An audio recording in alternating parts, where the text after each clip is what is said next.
L'intelligence artificielle doit nous permettre de faire avancer grandement l'innovation technologique en santé. Une chaire de recherche sur l'analyse de données biomédicales combinée à l'intelligence artificielle est lancée à Montréal. Objectif, améliorer notamment les suivis de problèmes cardiaques ou d'anomalies du genou. Avec nous, Naila Mesghani, titulaire de cette nouvelle chaire, professeure à la TELUC. Madame Mesghani, bonsoir. Bonsoir. Alors, expliquez-nous comment ça marche. D'abord, d'où viennent les données en question, les mégadonnées biomédicales? OK, ça vient des centres hospitaliers, ça vient des patients. On s'intéresse aux données biomécaniques et aux données physiologiques qui sont les deux objectifs considérés dans le cadre de cette chaire de recherche. Et comment on les capte, ces données-là? On les capte à travers des projets de recherche qui sont bien définis à partir des données de patients. Oui, les données de patients, donc les données lorsqu'on va à l'hôpital, par exemple.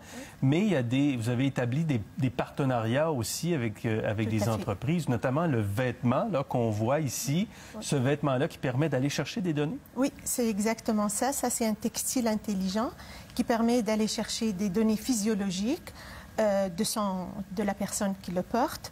Et à travers des projets de recherche, on collecte les données, on développe les systèmes qui plus tard vont être intégrés dans les outils directement pour être utilisés par l'utilisateur du textile intelligent, par exemple. Voilà.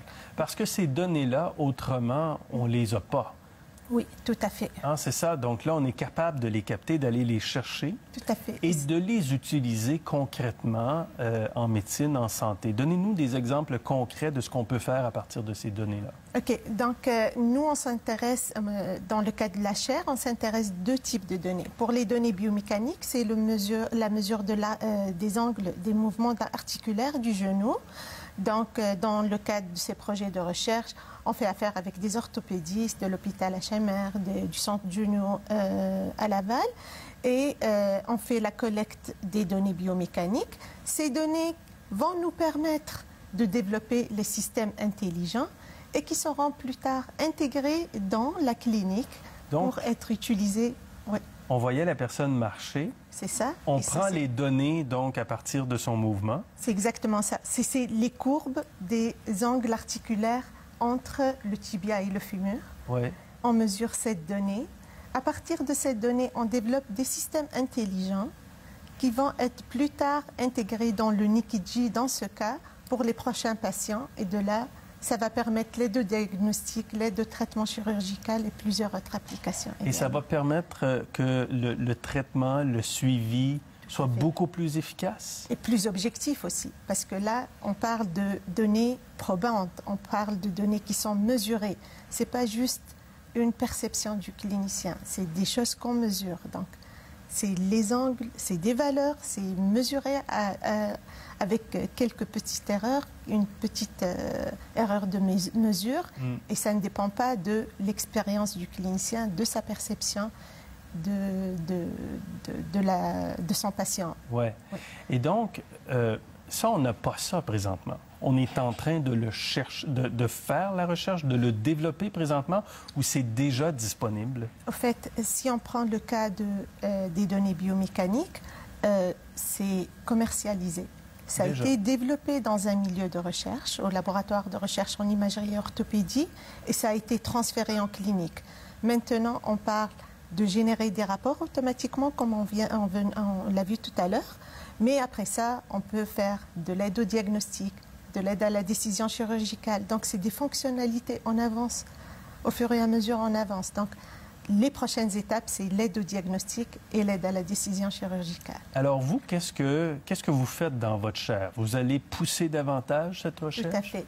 Tous les fonds qui vont venir, qui sont venus, que nous avons déjà eus à partir de la chaire de recherche, vont permettre de recruter des étudiants à la maîtrise, au doctorat, au postdoc, qui vont, eux, travailler sur des projets de recherche innovants de ce genre. En quoi vous êtes différent dans votre chaire par rapport à ce qui existe? Parce que l'intelligence artificielle et l'utilisation des mégadonnées, on le voit de plus en plus. On en parle d'ailleurs de plus en plus à Montréal parce qu'il y a beaucoup d'investissements. Et vous, c'est quoi votre particularité? Moi, je me concentre sur deux types de données, les données biomécaniques et les données physiologiques. La majorité des travaux de recherche qui sont actuellement à Montréal, ils s'intéressent plus à l'image. Moi, c'est le signal biomécanique et le signal physiologique avec leurs caractéristiques. Je vais chercher les caractéristiques de ces signaux pour développer des systèmes adaptés à leurs caractéristiques. Et ça n'existe pas ailleurs dans le monde, ça? Non. D'ailleurs, le système Nikiji, le système Nikiji, qui est un produit québécois, on est les pionniers à travailler dans ce domaine d'analyse de données biomécaniques pour l'aide au diagnostic ou au traitement chirurgical.